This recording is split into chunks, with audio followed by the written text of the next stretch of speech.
If you can't beat them, join them. And that's always been the philosophy of activists when it came to the video gaming industry. If they can't convince the gamers that this is a game that you shouldn't play and that you shouldn't enjoy, they're going to change the narrative. And that's what we're seeing with Stellar Blade, where it was once derided and ridiculed as gooner bait for the male gaze. Now it's being celebrated as a triumph of lesbian storytelling. And I know that sounds absurd if you played the game, but it doesn't matter. The people that are saying this haven't played the game. They don't care about the game. They just care about the narrative of gamers actually succeeding in ignoring their advice and their claim that this game should not be played. Because if you know anything about Stellar Blade, Shift Up, the company that produced it, became a billion-dollar company off the backs of gamers that wanted to play a game that was not inundated with the modern-day progressive push that we see in the video gaming environment today. With Stellar Blade, gamers got the game that they always wanted. A good playable game with good game mechanics that look pitch perfect beautiful. And I think that's the thing gamers loved about Stellar Blade, where it had no shame of making the female characters or any of the characters actually interesting to look at, attractive, appealing, and memorable. And I think that's the thing people want from their games, something that memorable to look at and something inspiring that you can actually draw off of. And I think that's what Stellar Blade did. It spawned a bunch of artists to actually make modifications, make art, make figurines, make all these things that are actually the byproduct of an engaged fan base. And that's not what we see from games that are coming out from the modern day progressive game developers today. A lot of modern day games are uninspiring. They don't produce figurines, art, or anything related to the product that fan base can follow. They produce nothing. They're kind of like vaporware. They're here today, gone tomorrow. And that's what we see with a lot of products coming out, especially games like Concord, where no one created any type of fan art for that game. And it's just reflective of the lack of quality of gaming that is coming out nowadays, where there is no fan base that is interested in the content outside of the game itself. And I think that's what Stellar Blade succeeded at,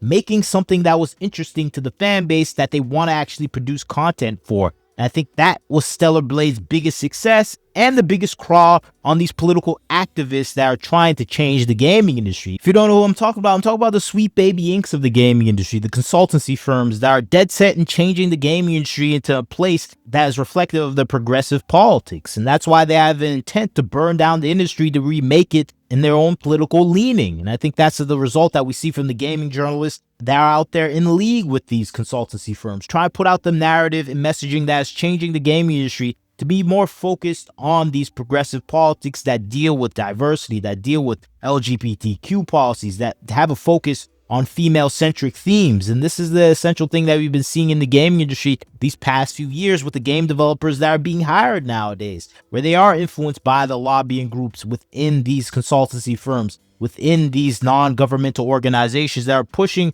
for more female-directed, female-oriented content. And that's what we see with games coming out like Spider-Man 2, like all these other titles that have come out with more of a progressive leaning. And I think that's reflective in the gaming politics today, where everything is so lesbianized that gamers are tired of seeing lesbian female characters as the lead, because we see it so much now. It feels like the gaming industry is more leaning towards producing content that is oriented in that way. And I think that's the thing gamers are tired of seeing nowadays, and that's the only thing that we're getting nowadays. So people were happy to have a game that had none of those themes, and Stellar Blade was that game. And because it was that game, it got ridiculed for it. We saw numerous articles coming out talking about the male gaze within Stellar Blade and how it's detrimental to the advancement of women in video games. We saw so much reviews criticizing the game, calling it a total failure, that gamers shouldn't play this game. We saw so much content deriding and ridiculing this game from the very people that are now trying to claim that this game was only made for them in mind, after having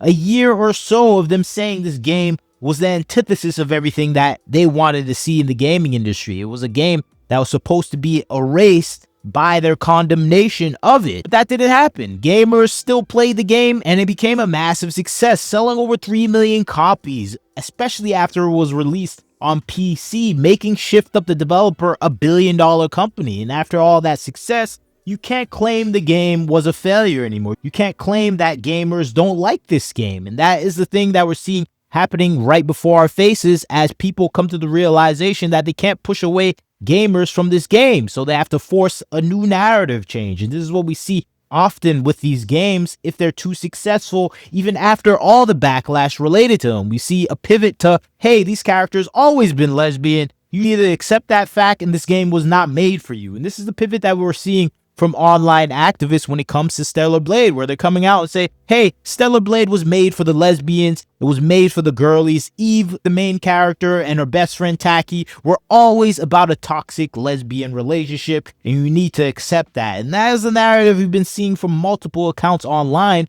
where they're trying to shift the perspective on the game itself after ridiculing the game for years on end. And I think that's the thing that we often see with the pivot when it comes to these game characters, where we see a change often with these characters where they were once derided for being goon bait, being focused on the male gaze. Eventually the fan base changes after the success of the game is undeniable, and they have to reflect and say, okay, this game was successful, but it was made for me now. Not everything I said about criticizing the game doesn't matter anymore. And I think that's what we're seeing with Stellar Blade, where it's now being pivoted that it's a lesbian-oriented game, when that is just not the case. We saw similar things happen with Nier Automata, where it was criticized for the very same things that we saw happen with Stellar Blade, where it was focused on the male gaze, was the characters too beautiful, it was trying to appeal to the male audience, and after a few years they said it was a lesbian fantasy, no men should play the game, is made for lesbians. And that's the same thing we saw with Bayonetta, where people are mad that the character has an actual traditional heteronormative relationship where she has a husband and children, and people are angry at that. But when in actuality, this game was made for the male gaze in mind, and they hate that this character is not a lesbian because of that. And I think this is a situation we see always happening in the gaming industry, where there's a pivot to change these historically female-oriented characters into lesbians. And of course, we've seen this happen often. Tomb Raider was the initial game that this was the focus on, where Lara Croft was seen now as a feminist icon, when in the past she was seen as a terrible standard that marked the objectification of women. But after a few years and 7 sequels of success, they said, hey, now she's just a lesbian. You gotta accept that. She was made for the girlies. It's always been like that. And I think that's the thing that we keep seeing with this environment, where gamers are actually getting their way, where you cannot deny what they want from the gaming industry. Instead of denying it, you just make the game your own. And that's what we saw eventually with Tomb Raider, as it caved to the minority audience push of making her a lesbian, even though most gamers don't even want to see that in the character. And I think that's the failure that we often see with franchises that are owned from the West, where they kind of break down and accept this call of making the character lesbian. Unfortunately for us, most of the big games coming out from Japan to Korea and China don't care about the Western standard when it comes to relationships, and they ignore these minority fan bases that are trying to push this concept of making every character a lesbian. And it's kind of funny to see this happen so much with characters that it's just predictable now. You can look at almost every big AAA title, and that is a focus of almost every single romance now.